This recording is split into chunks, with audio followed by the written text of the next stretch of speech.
All right, so I did get a request this morning. It's for the Organic 2 homework, question 66. So let me bring that up and I'll answer that question. And while I'm doing that, I'll mention some people have pointed out for some odd reason, it's showing the exam being due this Friday and the homework being due Monday or Sunday. So for those of you, don't panic. I just haven't had time to correct it. I had lab all day yesterday, so what I'm going to do today after I get done with the live stream is correct the due date for the exam. Since the homework was due Sunday, I'm not going to push it back to you this early, so this will be the rare homework that is actually due on a Sunday, not a Friday. But I'm going to go through and make sure that all the homeworks are correctly set up, so this way the homeworks are due on the correct day. So right now, yeah, I just need to check it. Hopefully it's just one section that's got that weird issue with it. But don't panic. The exam is due Sunday. If it's showing you Friday on the My Grades tab, don't worry. I'm going to fix that today after the live stream. All right, question 66 on the Organic 2 homework.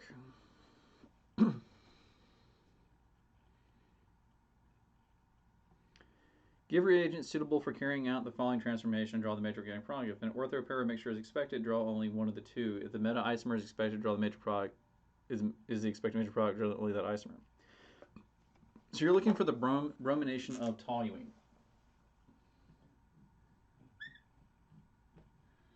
So bromination of toluene, easiest way to accomplish this, BR3 with FeBr3 or AlBr3, both reagents will work. So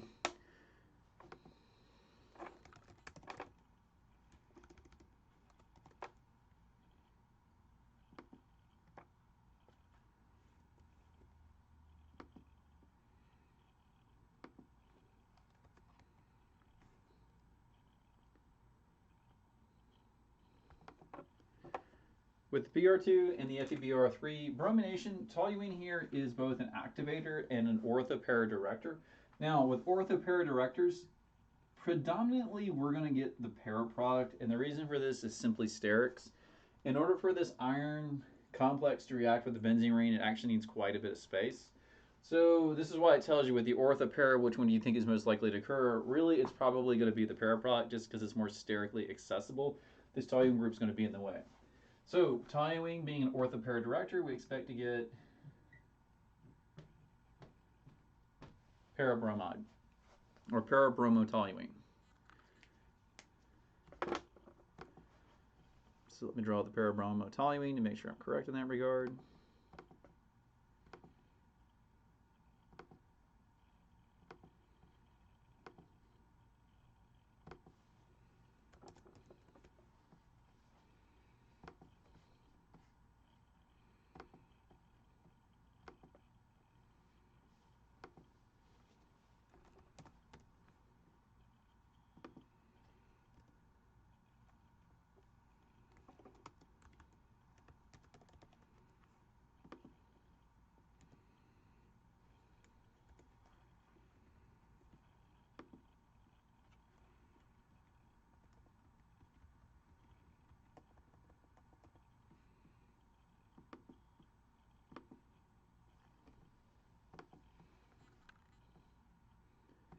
And I'm going to tell me I'm not right for the, oh yeah, I figured that's what it was.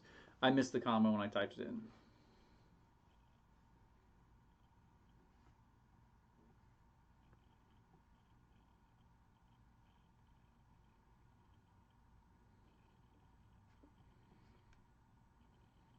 So it said I was correct for doing the para product.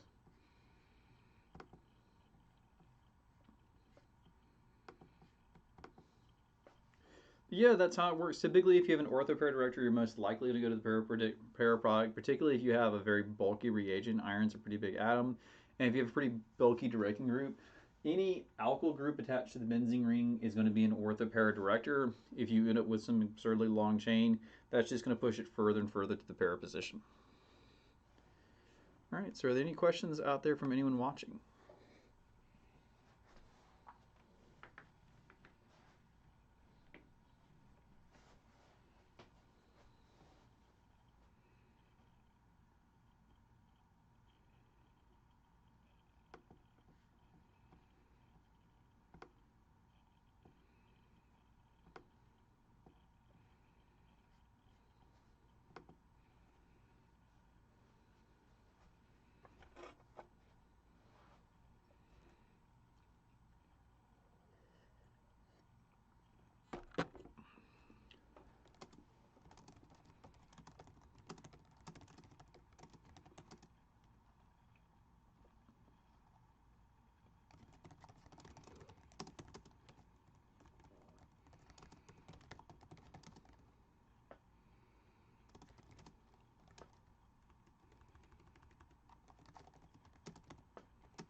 Yeah, for some odd reason, like it's also showing the ortho. You're not wrong to do ortho-para, but I would definitely say you're going to form predominantly the para product just due to steric hindrance. Um, that would just be my guess. But honestly, if you did the reaction, you'd probably have a pretty healthy mixture of both. You're not going to get like disproportionately majority para and rarely any ortho. And separating those compounds that would be a nightmare. They probably have very subtle differences in their polarities.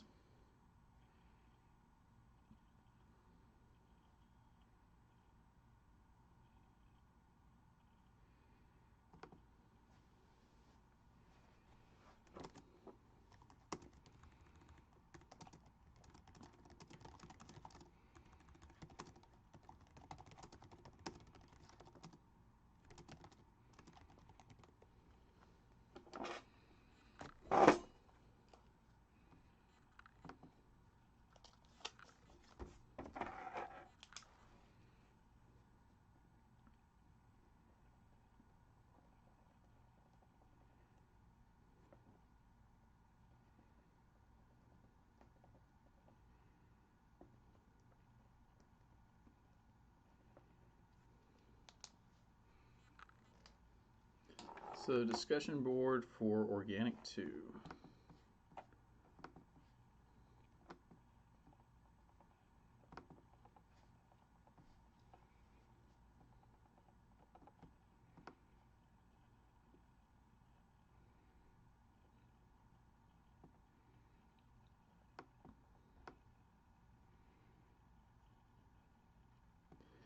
So the discussion board this week is looking at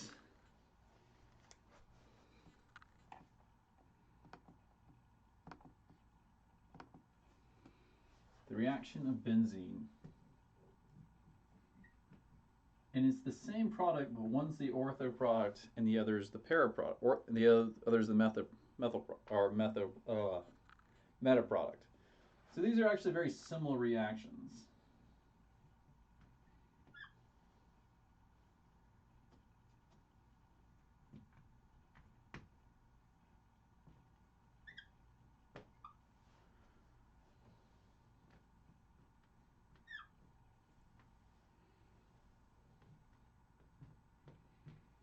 And you're given a series of reagents.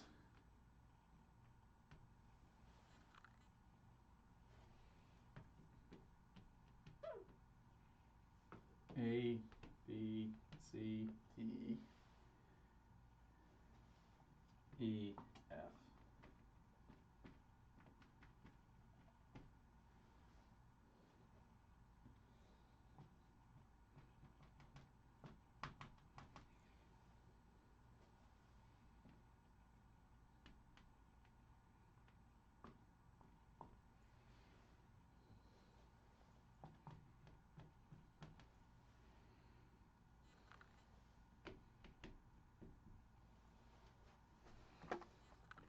All right, so you're asked how to make compounds 1 and compound 2. So you don't add these both at the same step. So the first step is to sit back and say, okay, I'm adding 2 reagents to the ring. Which one got added first? Well, the big thing we're looking at here is ortho-meta-para direction. So these two are added pair to each other, which means that the electron donating group had to be added first. So this one was added first. This one was added second. If we added a nitro group first, make sure you actually see this on your side. If we add the nitro group first, then this would be actually a meta director. And that's what we see here. This was directed meta, so this tells us that this was the first one added. So in terms of synthetic schemes, if you want to add it, we'll start with this one. Well, since if you want to add a nitro group first, you need to do H2SO4 and O2. So step 1 is to nitrate the ring with F. Now, this group, the only reagent that looks like it is reagent A. So reagent A can be added through Friedel-Crafts alkylation, and that'll be with reagent A plus reagent B. So with Friedel-Crafts alkylation, if we have any type of alkyl halide, particularly a chloroalkyl halide, and assuming that it's a secondary or tertiary carbon that the chlorine is attached to, we can use something like FeCl3 to get it attached to the ring. Now, The reason we have to do secondary and tertiary is because we'll get carbocation rearrangement if we don't. So if the alkyl group is on, the chlorine is on a primary carbon, we're going to get hydride shifts and methyl shifts in order to get rid of that carbocation if we try to do it. But for the first one, it's F, and the second step is A plus B. Now for this one, we've got, there's only one compound that looks like this, which is D.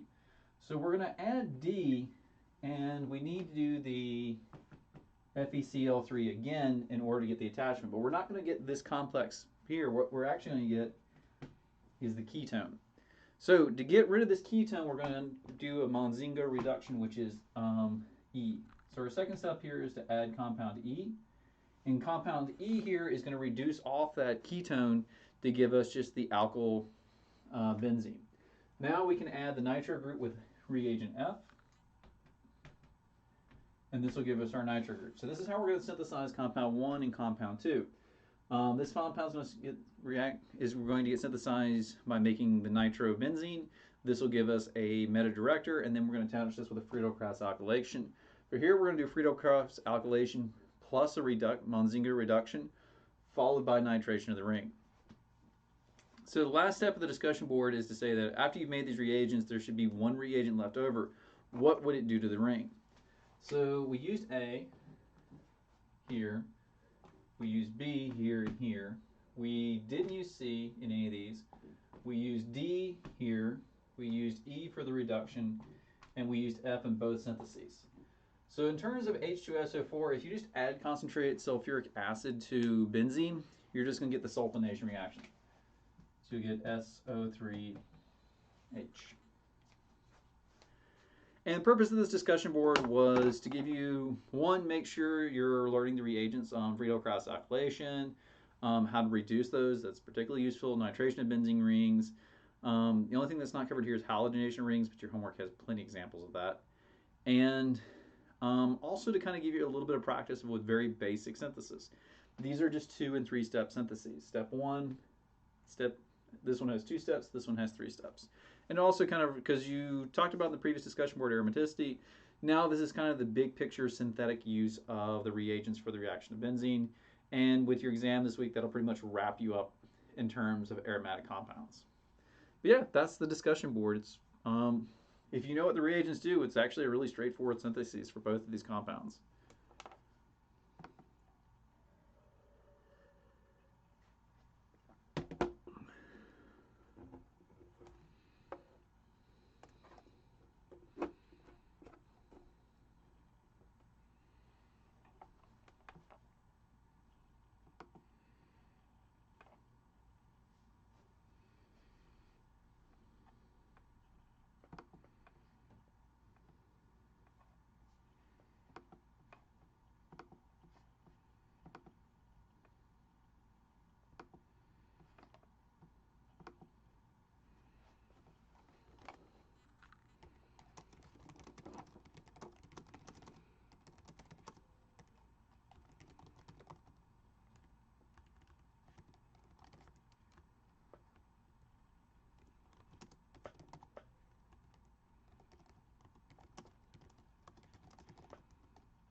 So the Munzinger reduction, so there's 3 reductions I give you on the notes. So let me bring those up.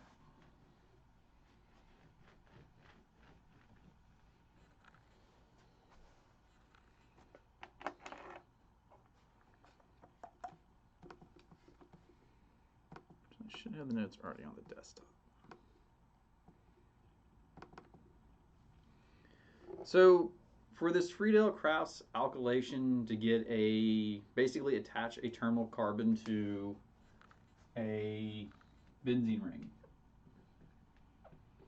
our only option here is to go with an acyl chloride. and reduce off that oxygen. And there's three options that I found for doing the reduction. I think your book only talks about one or two, but Wikipedia definitely had some good discussions on it. Come on. So I want to make sure I'm giving you the correct ones. Give me just a minute. Let the PowerPoint load up. Now, we're not going to worry about the mechanisms of these. It's not really important. The more is the big picture, like if you need to reduce off a ketone, here's how you do it.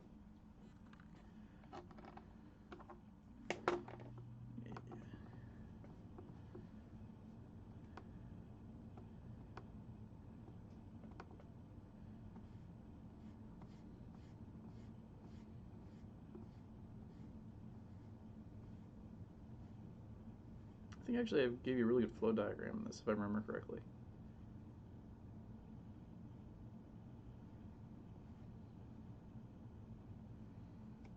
Oh, I'm sorry, this is the Clemmensen reduction. So your Clemmensen reduction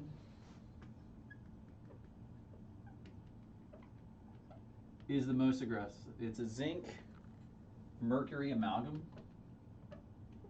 with HCl. So this HCl is going to add across this ketone and get rid of it. Now, it is also the most aggressive, so if you have any other ketones or carboxylic acids in place, this will also reduce them off. So you kind of only do this if this is like the only carbonyl carbon that you see in your benzene ring. Now, the nice thing about the Clemmensen is it's very fast, it's very aggressive, it'll get it done, but that's the problem. It's very fast, it's very aggressive. And especially with your HCl, if you have any type of alkenes present, you're going to end up adding the HCl to those alkenes or alkynes. So again, the Clemmensen's more reserved for if you know that this is the only ketone that's present on the molecule. The next one we have is Wolff-Kishner.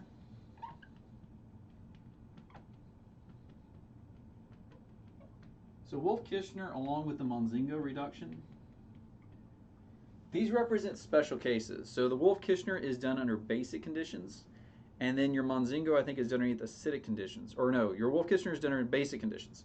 So your Wolff-Kishner, your solvent H2NN, H2, KOH,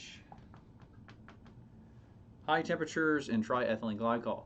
This will also reduce off carbonyls, and it's good if you have something like an alkene or an alkyne present, because your KOH here is not going to react with those functional groups. Now, the drawback with Wolff-Kishner is it's not as aggressive as Clemmensen, so you're having to go to high temperatures. So if you have any type of alcohols, you could potentially be driving esterification. And because it's not as aggressive, it's just going to take longer to get this conversion to work. Now, your last one here is the Monzingo reduction. SH, CH2, CH2, SH. This is your solvent, and you've got hydrogen and Raney nickel. Now, the Raney nickel here is just a high surface area nickel. It's the catalyst. It's what you would think of when you would think of catalytic hydrogenation. The Monzingo reduction is the softest of all three methods. So if you have carboxylic acids, things like that, esters, any type of carboxylic acid derivatives, so acyl chlorides, you're going to need to work with the Monzingo reduction because this is going to be a bit softer. But like the Wolff-Kishner, the trade-off is it's not as fast. So if you do a Monzingo reduction or Mozingo reduction, what you're having to do is just take longer and longer and longer. Now again, we're not going to worry ourselves with the mechanisms. There's transition metals involved with the Clemmensen, and I'm sure if you want to look it up, somebody's worked it out. But they're more just kind of tools in your toolbox. Clemmensen, if the only functional group you have hanging off that benzene ring has the carbonyl, it's great for it. It's fast, it's aggressive, it's cheap and easy to do. Wolff-Kishner and Mozingo are more kind of, you want to selectively take off that carbonyl oxygen. So.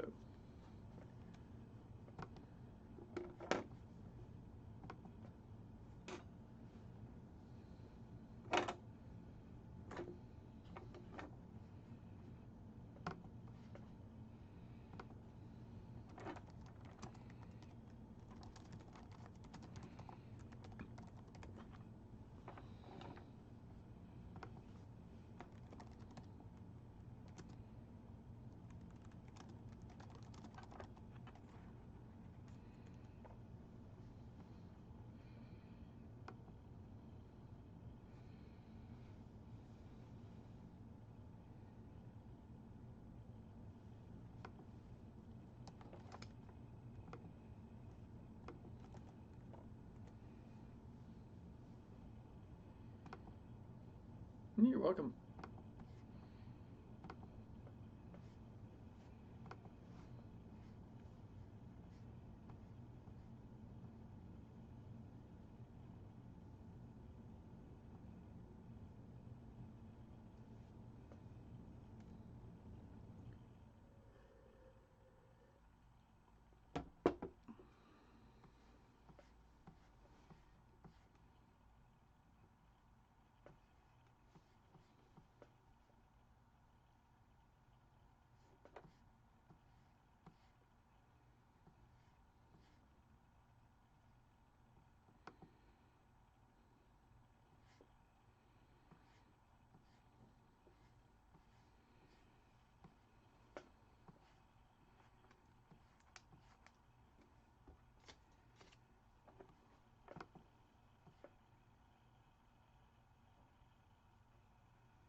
It should be letting you look at what you've already submitted.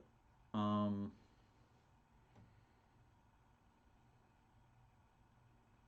so to answer your question, I'm not sure. My student view in Connect is actually pretty bad. If it even lets me try to log in as a student, it usually doesn't give me like an actual student interface.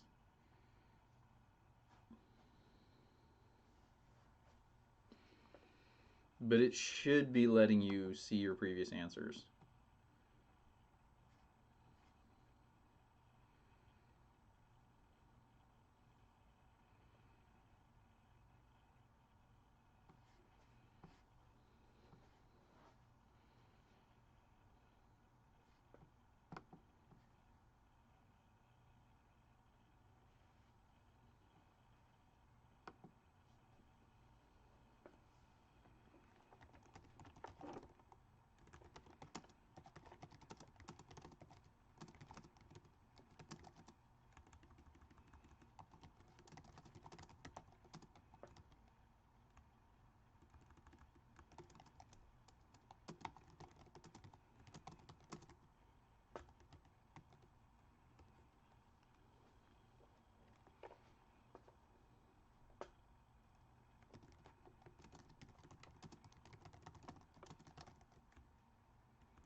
Okay, good to know.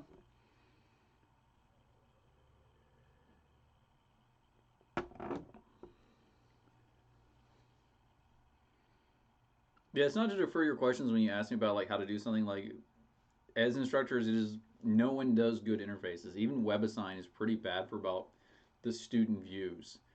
Either it's bad because it looks nothing like your end, or it's bad because we literally have to do the assignment in like good chunks of the assignment before we begin to see what you see. And it always resets our work when we log out. So if you have a question related to like, well, what happens if I do this? Well, I have to basically log in and redo the homework again to recreate your problems.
Other questions?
Topic most commonly missed on this exam.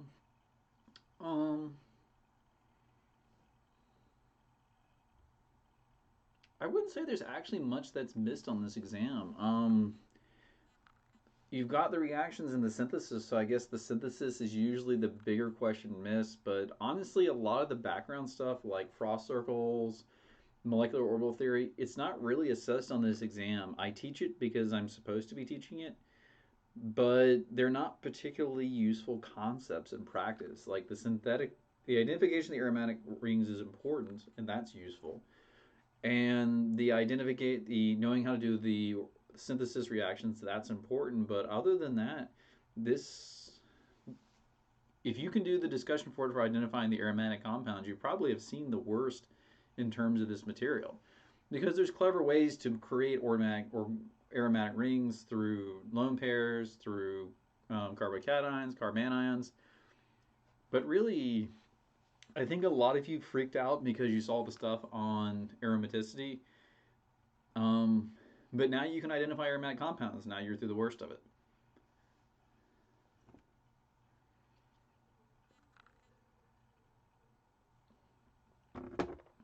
I guess naming would probably be the next most commonly missed thing, particularly because there are so many benzene derivatives. You've got aniline, um, benzophenone, benzoic acid, phenol, all those, and they can get problematic with naming.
Yeah, I would say honestly that's as hard as it gets with benzene. I mean, I think the packets have substantially harder questions than are going to be on the exam. So if you can do the synthesis problems in the packet, you're more than set for the synthetic parts of the exam. Because rarely do you add like 20 things to a benzene ring. Well, first of all, you only got 6 positions, but even then, like you would never want to like go through a lot of hard synthetic work because you lose yields every time. Typically, we start with a benzene derivative and add something to it, but that's about it.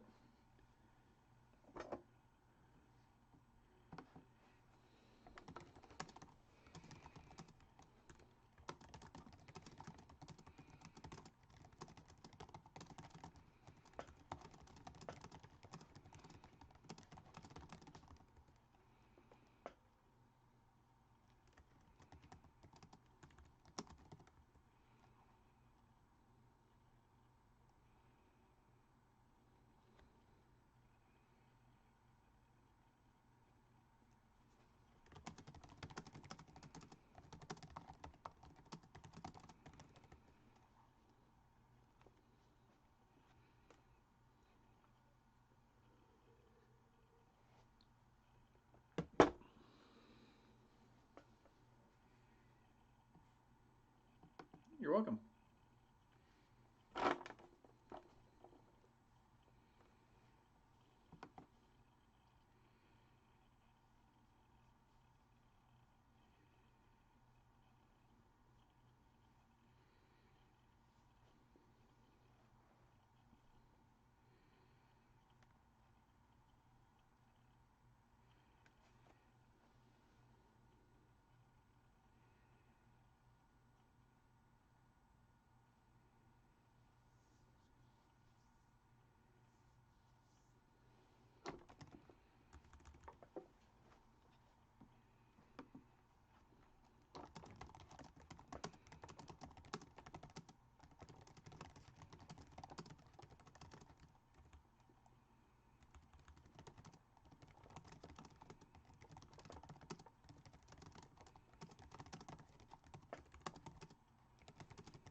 Can you go over number 57 for the test one? Manufacturing I'm struggling with. So, homework question 57 on the organic 1 homework. Bring that up.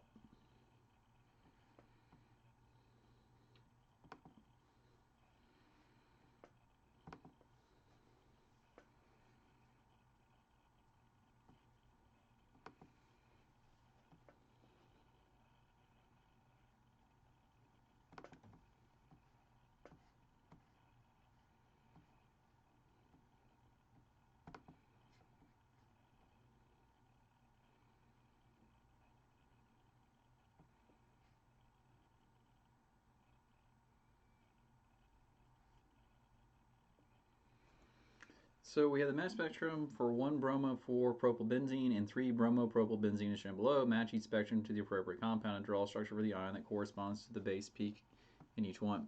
So I do like the fact that McGraw-Hill has improved the textbook to actually reflect this information that's contained in the mass spec. Because historically, especially when I've taken these courses, like instructors have just completely glossed over the information.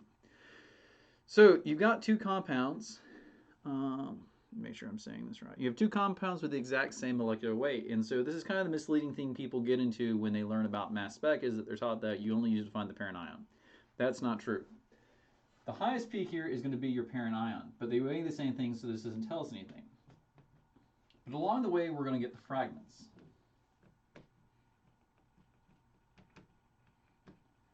And your fragments correspond to functional groups or branches or branches coming off of a molecule.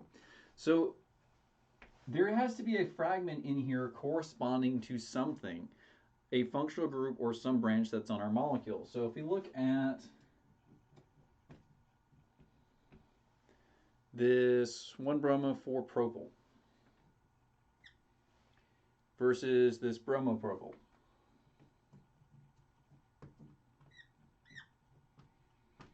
Well, we can cut the molecule into functional groups, and there has to be a fragment that corresponds to that particular branch. So the easiest branches to identify here, your benzene ring is a functional group. So what we expect to see when this decomposes is something attached to a benzene ring. So we would expect to see a fragment corresponding to the bromobenzene or the propylbenzene. So basically, there should be something with the benzene ring. This is the only one, this bromopropylbenzene, this is the only one that can actually create a fragment that weighs what benzene does. And benzene here, the fragment, it's got 6 carbons plus 5 hydrogens, 1, 2, 3, 4, 5. That'll give us an atomic weight of 77. So we expect for the 3-bromopropylbenzene for there to be a peak corresponding to 77. Now both of them have it, looking at the spectrum, so that doesn't help us out. This one we expect to have a propyl group. So a propyl group here is going to be your C324H7. Now it's not C3H8 because we're breaking the bond between the two carbons. So let's see here, that's 36, 43. We should see a peak at 43 corresponding to 36.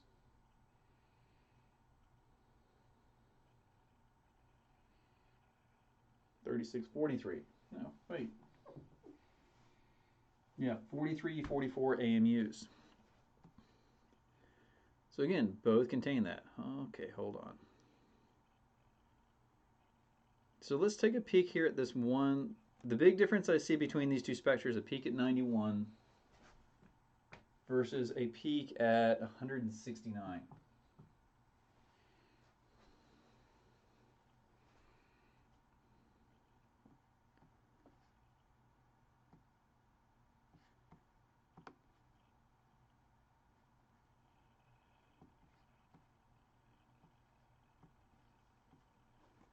So how do we get 91?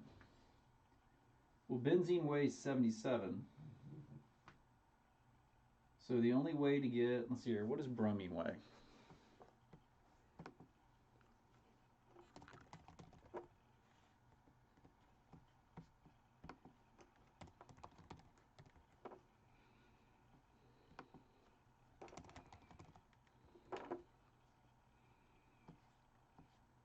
It's 79 AMUs.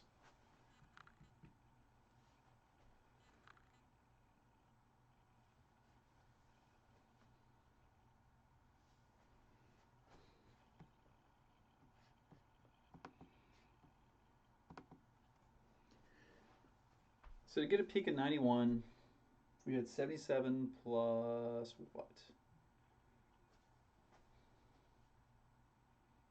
Sorry, working it out. So the highest peak here is 198. Difference here is 29.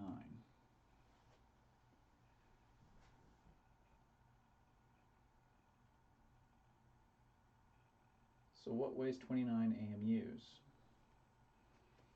It's not bromine, but we could have a C2H24H5. So the only way to get a peak,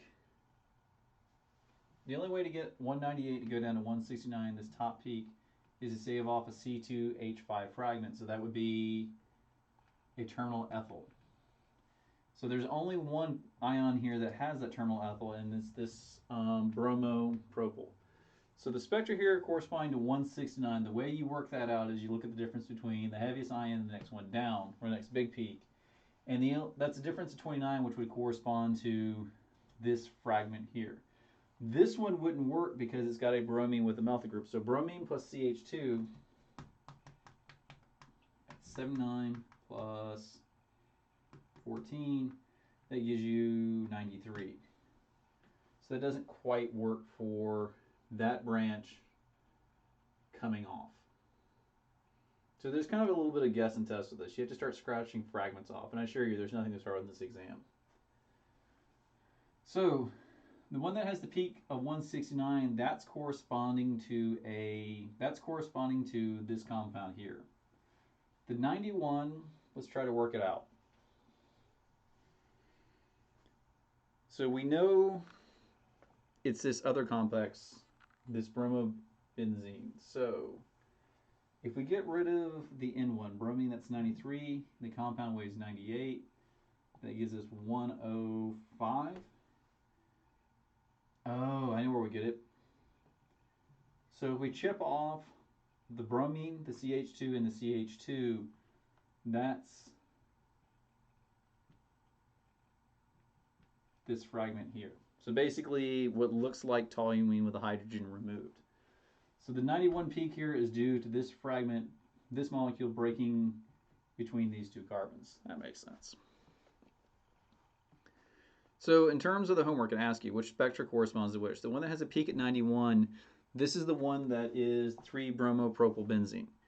And the one that has a peak at 169, that's the 1-bromo-4-propylbenzene. Again, it has to do with if you look at the weight between the molecule and the next parent ion. Now the base peak for the top spectrum. Okay, base peak I'm going to take here to be the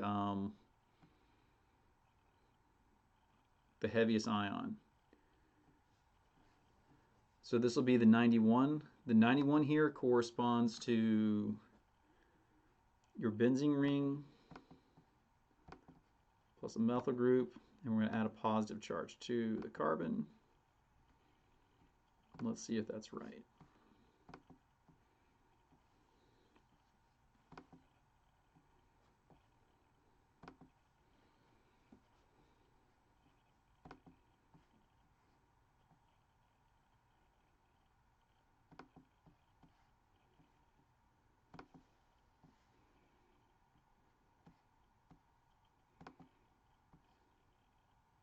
Oh, this one's weird.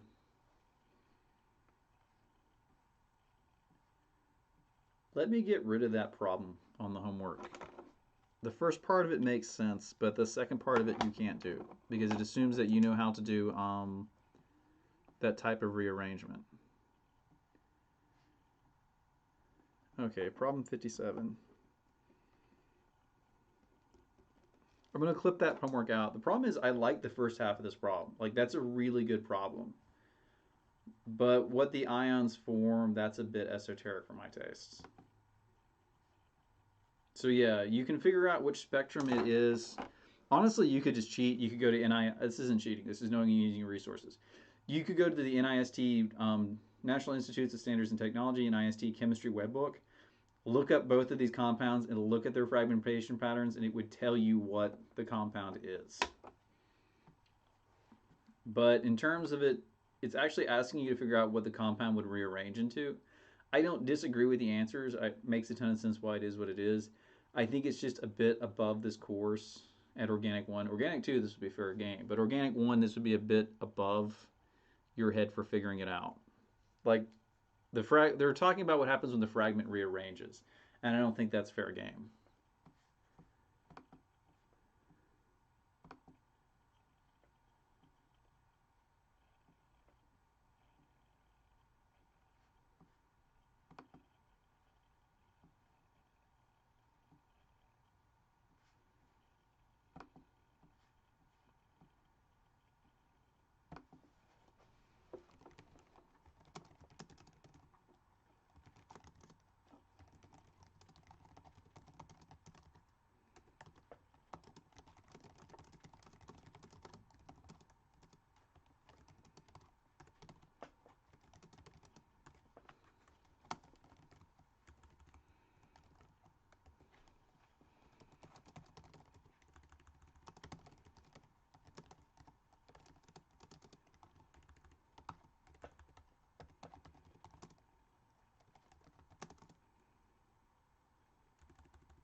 It would be the 91 for the one, and then it would be 169 for the other.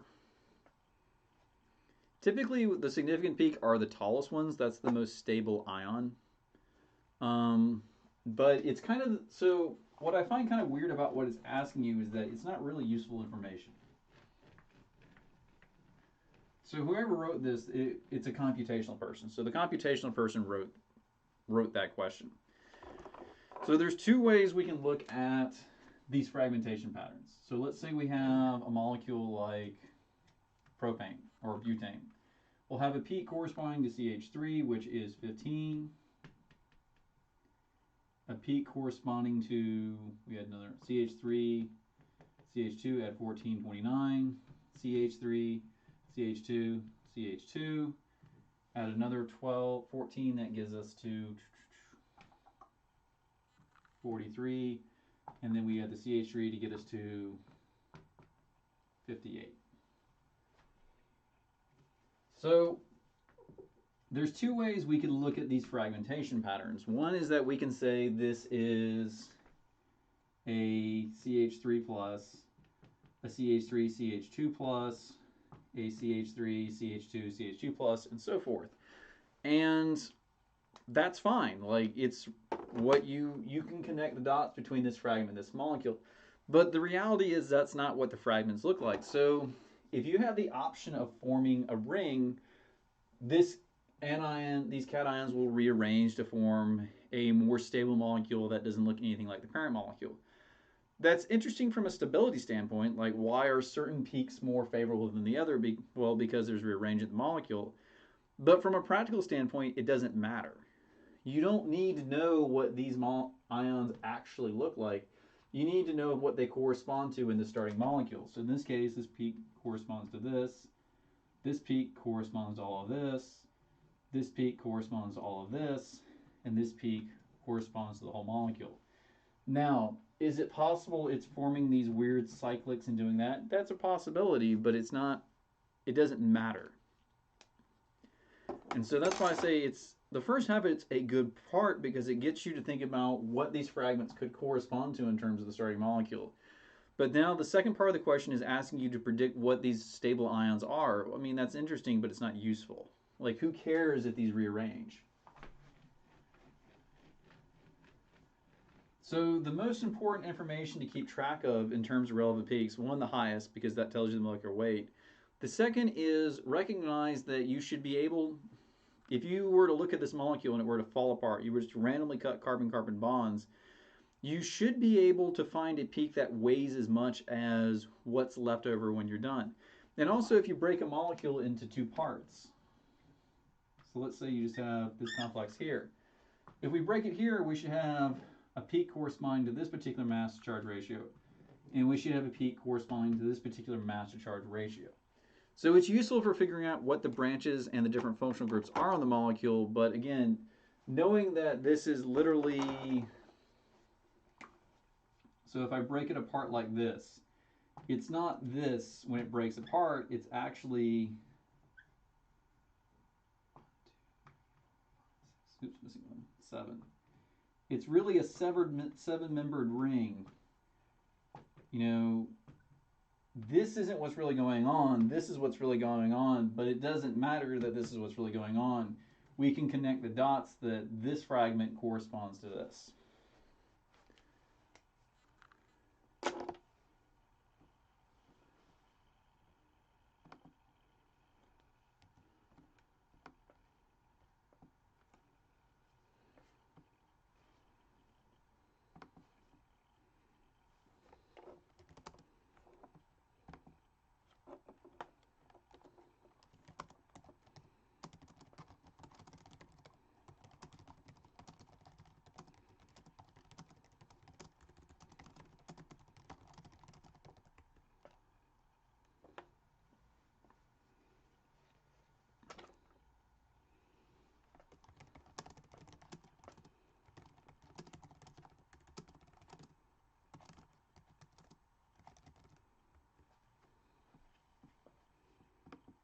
You're welcome.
So because we're working with isotopes, we have to use just the straight.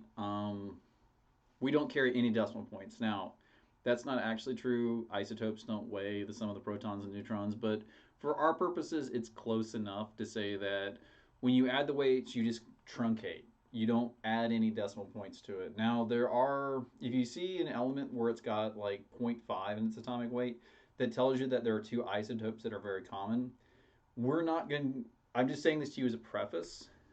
Things like bromine and chlorine are kind of weird. Actually, chlorine's the worst for this because it's both 35 and 36 isotopes.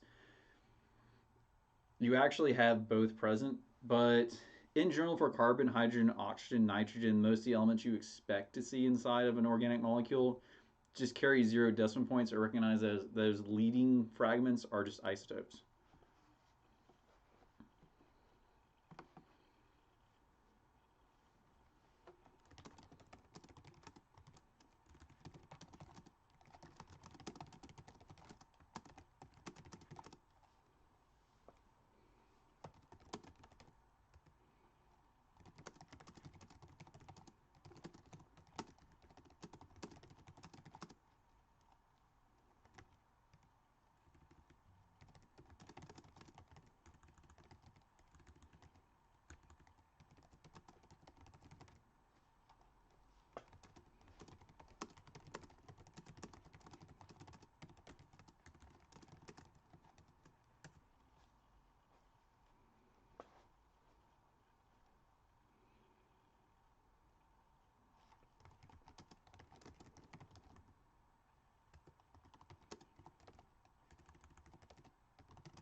YouTube, thanks for asking questions.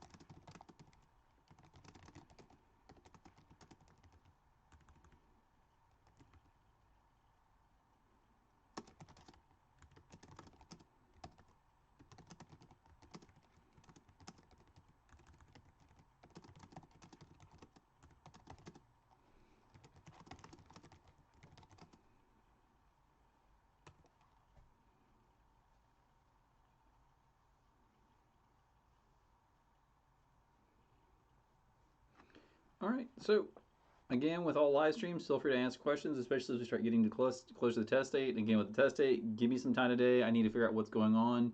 But the test is due Sunday. If the homework says it was due Sunday, I'll just let you have that homework due Sunday. I won't push it back up. But again, feel free to ask questions. We have 3 more live streams this week.